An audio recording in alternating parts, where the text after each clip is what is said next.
Hey y'all, we get to talk about Roe v. Wade. So, a few hours ago, the U.S. Supreme Court overturned Roe v. Wade, which was, until this point, the only real federal protection to women's reproductive health care rights in the country. States had codified certain things, but the U.S. government never got around to it. There's a little bill that's been sitting in Congress for a few decades now. They always skip it to, buy more bombs. But that's neither here nor there.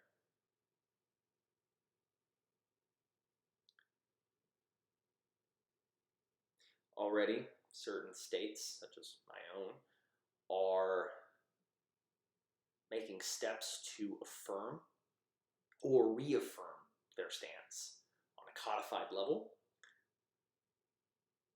to protect women's health care, women's reproductive rights, and access to women's reproductive health care services. Other states, like the state of my birth, are actively working towards doing the opposite. It's a funny little thing, I guess. See, the folks, the parties, the groups, the states that seem to be the most vehemently opposed to Roe v. Wade seem to be the most invested in its overturning. These parties, they like to use one talking point, one universal talking point, one point of rhetoric to state their claim, to back up what it is that they're doing. And we all know it, so you can go ahead and say it with me. Sanctity of life.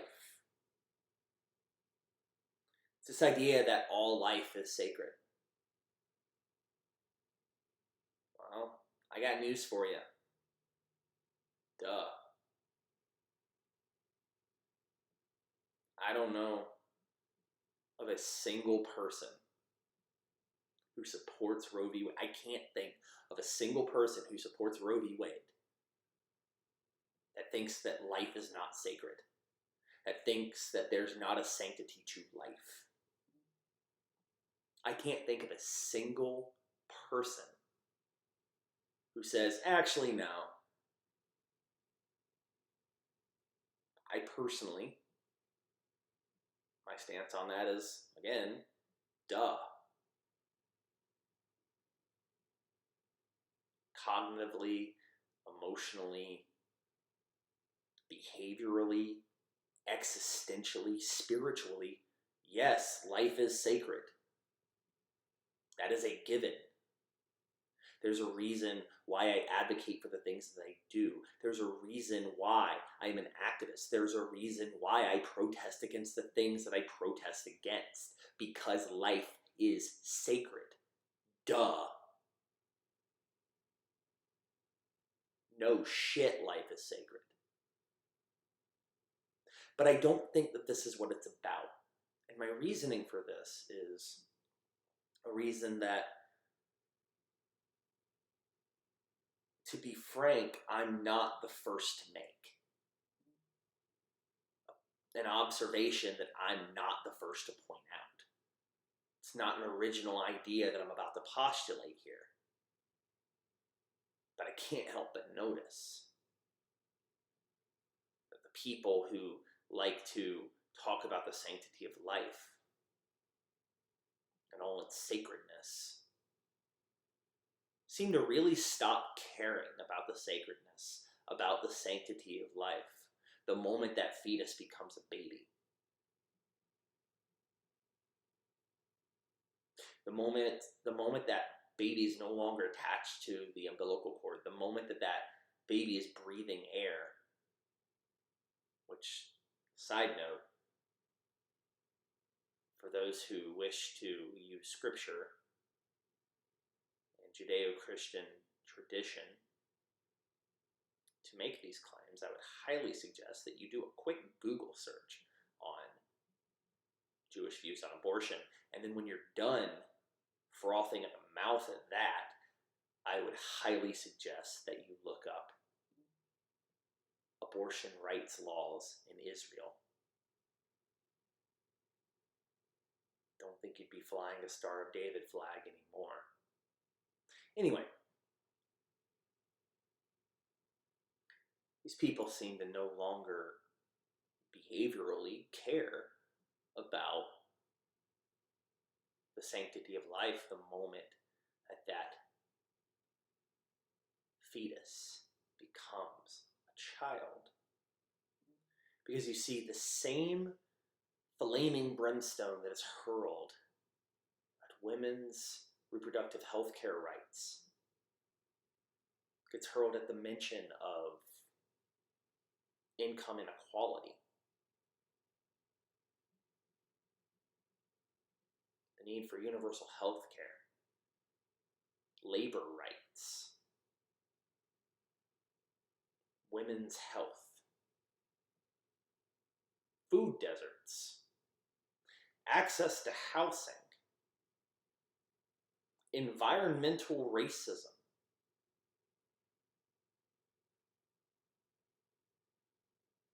racial and ethnic civil rights,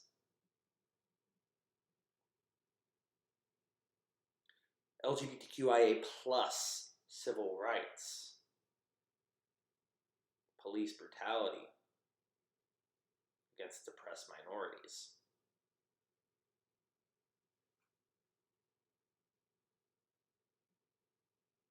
These topics, when they're brought up, these things that violate and invalidate the sanctity of life, when brought up, are met with extreme opposition. And I don't think that that's a coincidence.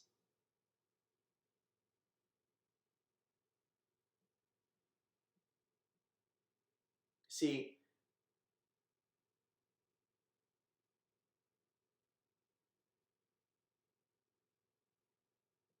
starving child, their life is sacred.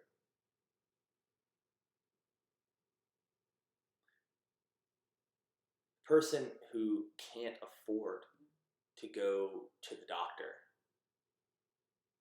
for a life-threatening illness, their life is sacred.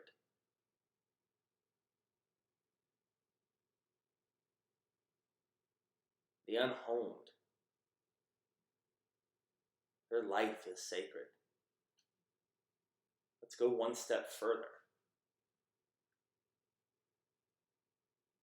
The rape survivor, who now has to carry the reminder of her rapist and then raise that child. Her life is sacred. The child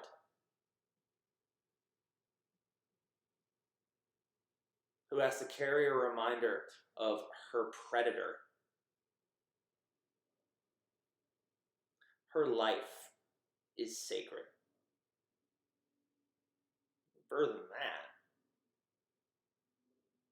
a woman's bodily autonomy is sacred.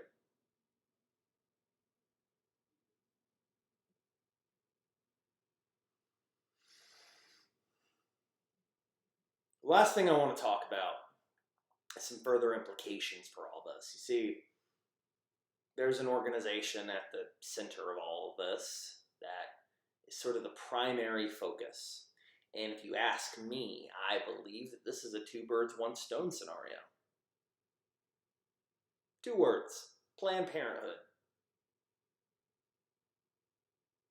You know them, you love them, maybe you don't. We all know that Planned Parenthood provides abortion services. God, do we all know that they provide abortion services, because that's all we ever hear about. Folks won't shut up about it. You see, there's some other services, some very critical services that Planned Parenthood provides. One of those services is baseline fertility treatments using drugs like estradiol and progesterone. I want you to remember those two words because I'm going to circle back to them here in a moment.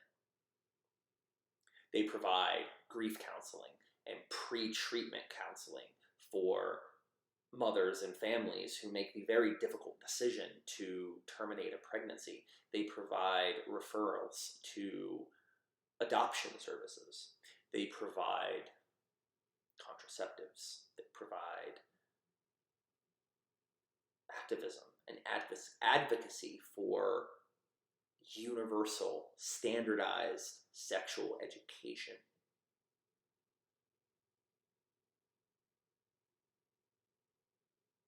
Another service they provide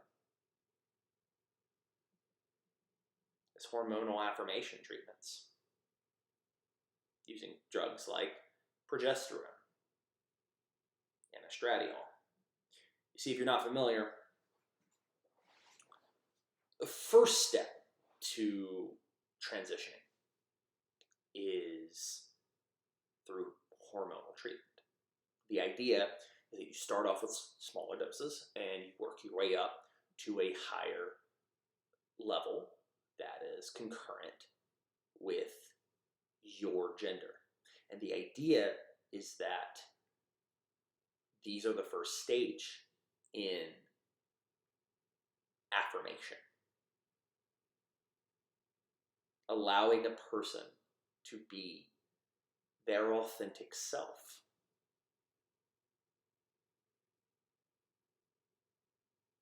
Because you see,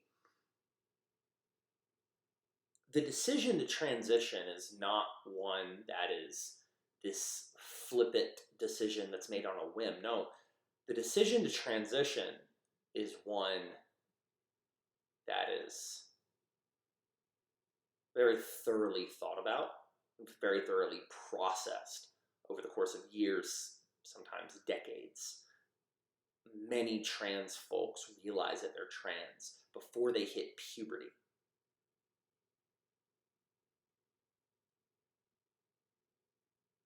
And I can't help but notice that at the same time that we're having a conversation about Roe v. Wade and about abortion rights, we're also having to have a conversation about trans rights.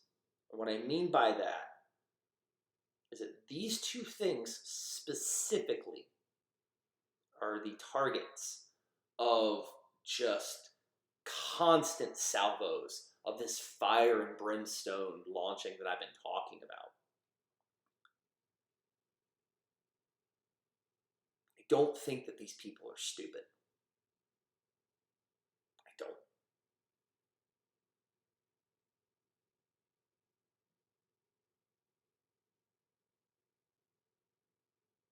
Do I think that they're easily manipulated? Well, that's another story for another day, but I don't think that they're stupid. They're able to put two and two together.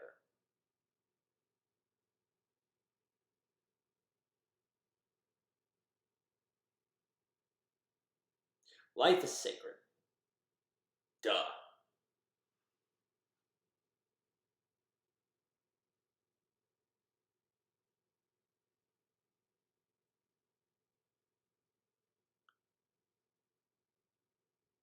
I want to end on a more hopeful message.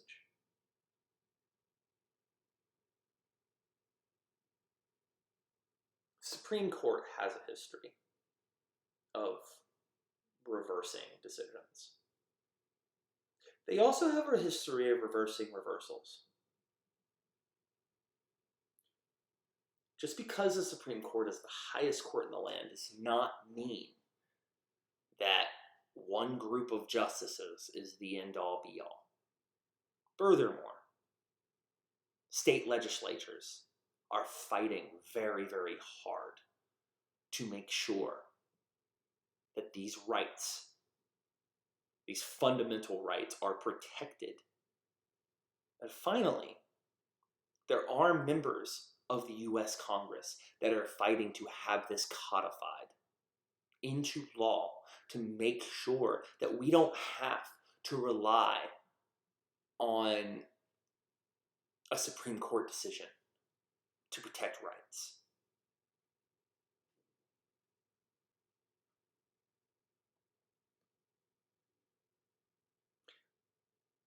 I'm not going to lose hope on this. I'm going to be pissed. I'm going to be disgusted. Be fired up. Disappointed. But I'm not going to lose hope. And I hope that you don't either.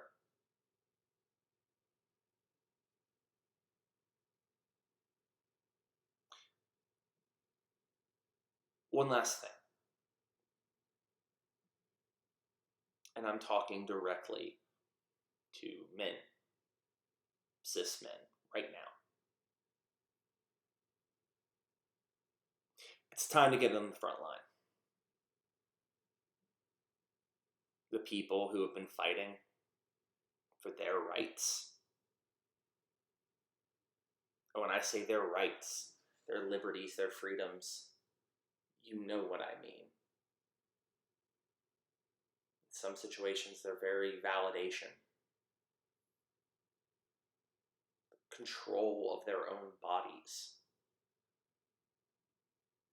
These people have been fighting for a very long time, and they are tired. So men, get to the front. Get loud. Get pissed off.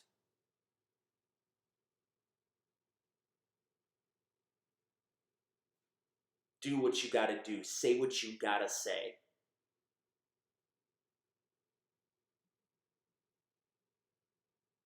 To let these people know that you stand with your wives, your girlfriends, your sisters, your daughters, your aunts, your nieces, your doctors, your lawyers, your teachers, your soldiers, your airmen, your sailors, your Coast Guardmen, your guardians, your Marines, your police officers, your EMTs, your firefighters, your neighbors, your fellow Americans are asking for you to step up, and it's time that we do.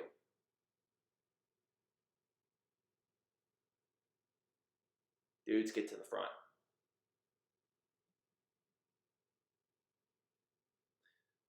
Y'all be safe. Don't lose hope. Hang tough.